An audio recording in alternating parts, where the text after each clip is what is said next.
Okay, so my sister is making me watch The Notebook for Patreon, and I was kind of getting into it, and now I'm at this part. Do not make me cry, movie! Do not make me cry over these two old lovebirds, for fuck's sakes! One of them has dementia! Don't do it! Oh, god damn it. So, he got his wife back through dementia, and then she lost her memory again, and now James Garner's fucking crying. Fuck you, movie! Fuck you! Fuck you for making me cry! So she's in the mental hospital, and James Garner's dead? Fuck you! This is so fucking sad! Why? This was supposed to be a nice little love story. What the fuck? And it just ends where they just fucking die. They die together. What the fuck is wrong with you, movie? Why do you gotta make me feel bad? Why do you gotta end on such a Don Bluth downer? What the fuck?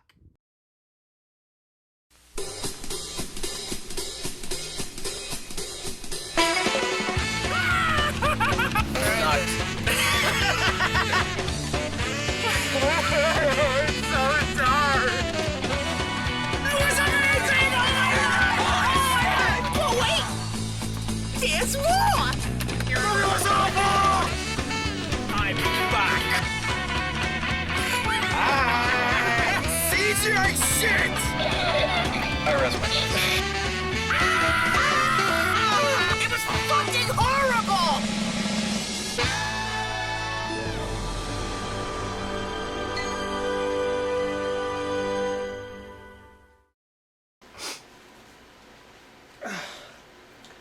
I'm sorry, just fuck this movie.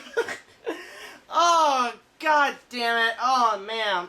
Hey guys, what's up? It's BigJackFilms here. Welcome to another opening night, and I am so sorry about the lighting on this camera angle. This is awful. Hold on a sec. There we go. That's a bit more brighter on the camera. But, yeah, so, Patreon sponsored request, opening night this time. This time is way overdue from my sister, who supports us on Patreon. Again, thank you so much to her and Phil. You guys are awesome. But this request has been a long time coming, especially since I saw Cruella. I know I've held it off for a long time, but I'm finally getting to it. That being the 2004 film, I think, which is called The Notebook, starring Ryan Reynolds, and I want to say Elizabeth Banks, but I'm not 100% sure it's her. I do know James Garner's in there, and he carries the movie. So, what is The Notebook? It's basically a chick flick. It's funny because it is technically a chick flick. It is mostly aimed at that crowd. But it is also just a simple love story. But it's your typical one. But it's basically, it's Forrest Gump, it's, that kind of movie where it's like, it takes place in a time period, and it's told through flashbacks, telling a story. James Garner is a retired old guy who is telling the story to this old lady about these two lovebirds from the 1930s, and there's a fly flying around the fucking goddamn camera, which is stupid. But, anyways, so he's telling her this story about these two lovebirds during the early 1900s. One's played by Ryan Gosling, who, did I say Ryan Reynolds? I apologize. I meant Ryan Gosling, although Deadpool would have made this movie way more funny. But it's Ryan Gosling and I think Elizabeth Banks, and they're two lovebirds in the 1920s, 1930s. They have a chemistry, they fall in love. War breaks out, then they get back together and so on. It's your typical chick flick love story during that time period. But you know what? This one's pretty good. Surprisingly enough, there were a couple things about this movie that I genuinely thought were pretty damn impressive, especially from a technical aspect.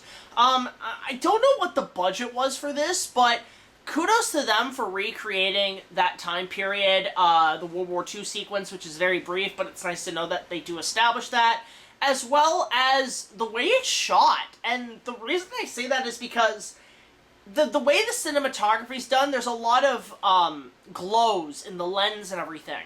And it reminds me a lot of an old school 1930s romance film, like a classic, like a Casablanca or a Gone with the Wind.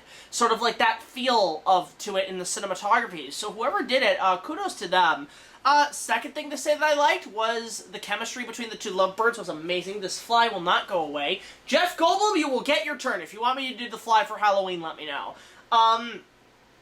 But basically, you know, their chemistry's really good. Their love story's pretty damn well written, well done, well acted, and you can totally believe it.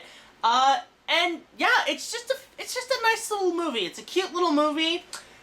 But I will warn you that by the end, it's gonna leave you in fucking tears. I felt like I was kicked in the balls. Like, I felt, ow. Ow. Fuck you. As you guys can probably tell from the opening of the scene. So, yeah, basically, it is your typical film. It does, one of the biggest kind of minor flaws I have with it is that it does feel a little cliche, if not a lot cliche. I mean, tell me if you haven't heard this before. Poor boy gets it with a rich girl. You know, Titanic, this, several other movies where it's like the girl comes from a rich family and their family doesn't approve of this poor white boy who's kind of like, you know, doesn't make any damn sense, especially, you know, Great Depression times and everything. Although I did like in the movie marquee, you see like Buster Keaton, so they're watching like old Buster Keaton movies. So, you know, that typical thing. It's Titanic, it's that whole dynamic, Great Gatsby, it's all that horse shit. And that's not necessarily horse shit. I mean, I do like that plot. It does give a message out to both men and women that, hey, if you're gonna fall in love with somebody, do it out of love, not for what's in their wallet, you know, not for their money or whatever. So, but it's a story we've heard time and time again, but honestly, it's worth repeating because it is a good message to put out there because, especially given the dating scene right now, money seems to be on a lot of people's minds, especially on survival mode. But I digress. So yeah, it's a good movie. I really do appreciate my sister getting me into watching this. I watched it on Netflix, so it was a good time, pretty good.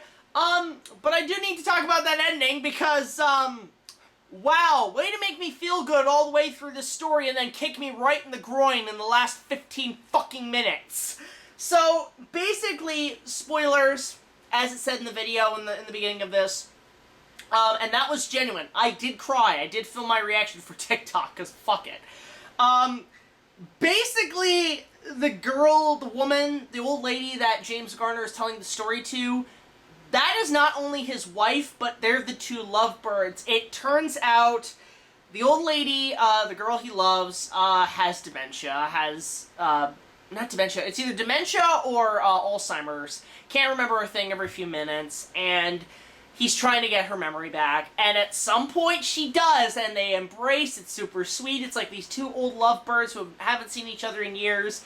They have a nice dinner, and then she forgets her memory again. She has a mental breakdown. There's James Garner fucking crying to the okay, who is this motherfucker who made all these classic music in, like, the old days? You know, and he's got that voice where he sounds like this, and I did the song Smile for the Joker trailer, and Rudolph, Frosty the Snowman, that guy, that dude, songs can make people cry like that. Whoever that is it Jimmy something? I can't remember, but that dude makes depressive 1930s music. Why do you gotta keep making me crying, dude? You've probably been dead for over 50 years, and you're making people cry. Fuck you! Go back and sing shit about Frosty the Snowman or something. I don't know, like, just, ugh. It makes the mood so depressive. Especially when you have poor old James Garner. I love James Garner. He's been on my radar lately. Like, I just reviewed The Great Escape. That's a great movie with him, but he was also in Atlantis. He was in, you know, this movie. It's like, why do you gotta make old James Garner cry? Why do you have to make him cry? He's awesome. Why do you gotta make that motherfucker cry? So, there he is crying, and then the next day, his wife is sent to a mental hospital because, you know, Alzheimer's, and then at the same time, James Garner has a third heart attack that establish he's on his way out. He's trying everything he can to get his wife back. That's the goal. He's trying to get his wife back before he fucking dies. So, he has a heart attack, and she's in the mental hospital all in the exact same time. This is fucking My Girl all over again. It's just all this bad shit in one day. So then, he apparently survives the heart attack, but he's only got a bit more to live. So what does he do? He goes and lays down with his wife, who remembers who he is right away. And I'm not kidding, they're old fucks, two old lovebirds. The next morning, the nurse comes in, they both died together in each other's arms. You set up that they got back together after, like, the Elizabeth Banks version of her in the past was gonna marry James Marsters. Yeah, he's in this movie, you know, the Prince from Enchanted and Sonic and all these movies with furry creatures. Like, yeah, I guarantee, because, you know what, he probably told her, okay, you know what, I know you like Ryan Gosling, and I know I'm a rich guy, but you know what, you love him. You love him, go be with him. That's the right thing to do. My relationships, I'm gonna be with a bunch of furry talking animals like Hop and Sonic and all that horse shit. So, that you establish right at the very end of the movie, right, like, before the last 15 minutes, the last 10 minutes, they ended up together. Great, end it there. It's nice, it's sweet. And then you gotta kill him off in the last 10 minutes. What the fuck is wrong with you? What is wrong with you? You gave us happy joy. It's literally like getting a nice, shiny new toy, and then somebody comes in and kicks you in the balls and makes you cry, and it ruins the mood. It ruins it. Why did you do that? You gotta beat us when we're feeling good? Get fucked, movie! Why you gotta make me feel shit? Oh my god. And I'm not kidding. It literally ends with the nurse feeling their pulse. They're both dead in bed, laying down, pans out, and then it fades to like some birds flying with some sad saxophone music. If there's two things, two pieces of music that will make me cry, it's sad saxophone and a sad harmonica. Harmonica being the worst. Glad they didn't do that, but it ends with the sad saxophone, a couple birds flying, and then credits roll. No resolution, no funeral, no last scene with them as young lovebirds. They're just fucking dead. And it made me cry so fucking hard. I felt like I got shot. What the fuck?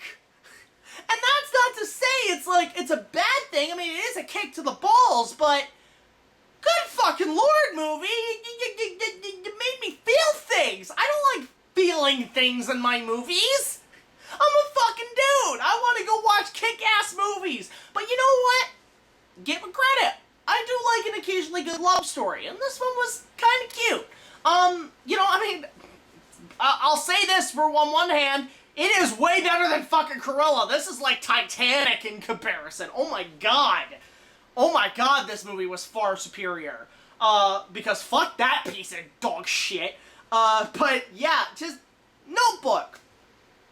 What else is there to say? It's a nice little love story that ends with a kick to the groin. Good acting, good writing, good love story, good cinematography, homage to like classic movies you'd watch on Turner Classic Movies, and that's it. I give this one about a 7 out of 10. It's okay. I mean, am I ever gonna watch it again? Probably not. Am I gonna remember that ending? Probably, because that hurt me. My sister, you hurt me. You hurt me making me watch this movie for Patreon. Can you at least give me a movie that is an action boys movie that I haven't seen? I mean, I know the next Patreon sponsor, which is, I think, Dark City. David on Patreon wants me to review Dark City, so I gotta find a copy of that.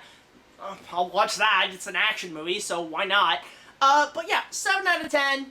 Check it out on Netflix if you're like chick flicks, if you like love stories. It's pretty good. So, that's it for me on this one. Again, big thank you to my sister on Patreon, and if you guys want to go support the channel, just $1 or more will get you access to all of our content as well as other special features, and if you donate $5 a month, you can basically request us to do an opening night review of whatever movie you want in this style. So, of course, let me know your thoughts on The Notebook in the comment section below, and that's about it. I know this one was really overdue, and glad I watched it. It kind of cleared my head out of Cruella. All the tears that I was crying from, it wasn't from that goddamn ending. You are not going to get me with old people dying in each other's arms. That was the tears being washed away from how bad Cruella is. There, I protected myself. Don't make me cry again. I don't know how to end this, so until the next video, guys, like, comment, subscribe. I'll see you guys later. This is BigJackFilms signing off, saying no more movies that make me cry for a little while. I've actually watched a lot of films from my childhood that have made me cry. Hook, Land Before Time. They all hit me in the balls. I don't want any more jerkers for the rest of the year. So that's it. Just go check it out. I'll see you guys later. Take it easy.